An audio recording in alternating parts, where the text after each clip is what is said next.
Hey, this is Pamela Schneider. I'm the retail editor for Blue Book Services, and this is the Produce Reporter Week in Review. Slight nod, we both got wins today. So It's March Madness, so until our teams are out, we got to wear this stuff every day. we're dancing. We're dancing for the first. I mean, I haven't really supported my team for a while, but I guess I'm back in the game. Someone Um, told me it was your team's first March win in 13 years. in a while. It's been a while. See, that's why I had to break out the sweatshirt My because it's team won the last one, so yeah, I'm aware. yeah. I'm aware. Okay. But this week I was actually doing some hometown touristing and coverage at South by Southwest. I did not get a media badge, and there was not an International Fresh Produce Association experience, installation, activation. That's the buzzword that they use. But there was a few things that I did swing by. One of them was Avocados from Mexico, had its own experience that was pretty fantastic. Which is Um, local, right? yeah, yeah, that was local for them. They're in Dallas. So, and then the Food Tank, which is an organization that I've been to several of their events. They also had a all things food, I think it was called, or future of food, or there was a lot of future of and all things and anything related to food. And they had quite a slate of speakers. I think 50 in total. Several of them were related to produce. We had Arrow Farms and Gotham Greens and Driscoll's and Kroger. So lots of big names in produce. And the message for the produce folks wasn't anything that we haven't heard before. I think for me, the key takeaway of Food Tank was that as long as I have been involved with attending they have a different take on the food industry. Theirs is all about big ideas, big dreamers. Kind of seems like what can we do to make the entire food industry more sustainable from every aspect. And sometimes it can seem a little unrealistic, some of the stuff from the business world. It This sounds like a lot of it's nonsense. yeah, I'm trying to be political about this, right? So I can Our remember. audience, our audience would probably agree. A lot of that stuff is completely ignorant of historical and modern farming. On a really good note related to that though, because I can draw some parallels. So I feel like most of the content this year was more about scale and practicality and moving the needle in a meaningful way. And just as an example, the Sustainable Meat Panel, for example, had back in the day when I went to Farm Tank, which was one of these events back in Sacramento, they had a sustainable meat panel that was crashed by vegans that had to be dragged away by the police. Yeah, so this time, however, the Sustainable Meat Panel was 3 out of 5 were fake meat. Um, but That the doesn't other make any two, sense. That's so silly.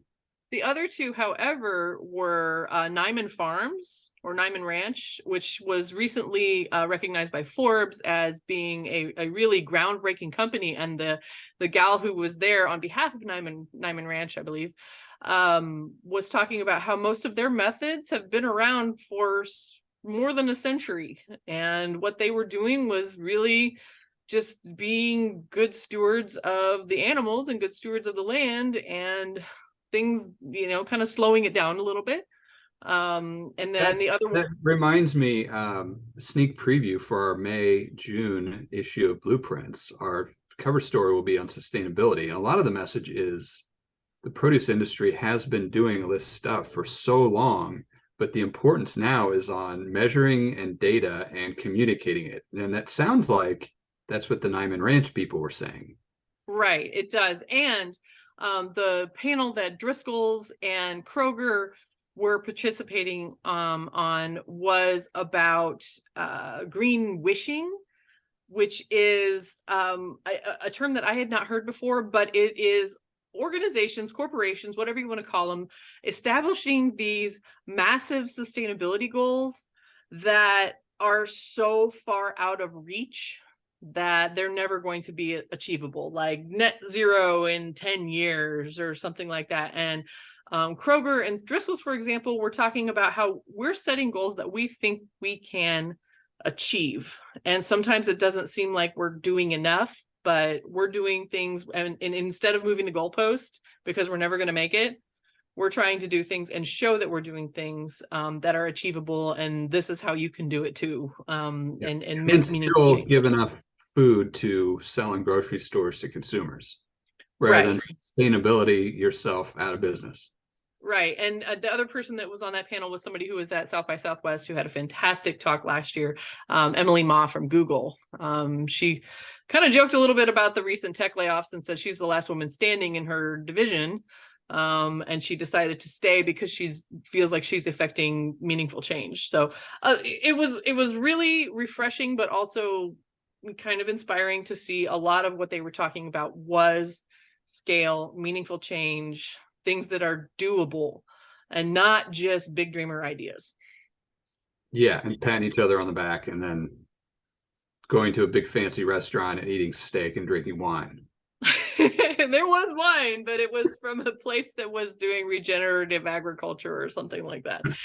So, it was an interesting event, but a lot of speakers packed into a tiny venue, and cranking them in and out of there. You can rewatch everything that they did on their live stream replay if you wanted to check it out for yourself. So same with Avocados from Mexico had a brand innovator summit where they brought in some of their collaborators. Valda Coria, who used to be with the National Mango Board, is now with McCormick's in Cholula, and so she was one of their panelists. And so they had a lot of really interesting content to talk about. That is also available to watch on their LinkedIn stream. I'll get right on that. So back in the office, on the other hand, we had a lot of content about the water issues that we're having in California. A lot of the organizations have not released any estimates yet of what it's going to take to get back into fields. The California Strawberry Commission did release a statement talking about hundreds of millions of dollars worth of damage, and how long it's going to be before they get back into the fields. They don't even know because the water hasn't receded yet. Right. But so I mean, it's so cool the way society has moved and communication has moved that we have these groups like Marcon and the California Strawberry Commission telling us their story, but then also showing us, and we've been able to run their videos on our site, and our readers have seen those. And it's a great way to see. I mean, it's one thing to hear about it, but then when you see the flooded fields, I mean, you can really see this is not going to go away quickly. There are going to be delays and there are going to be some shortages.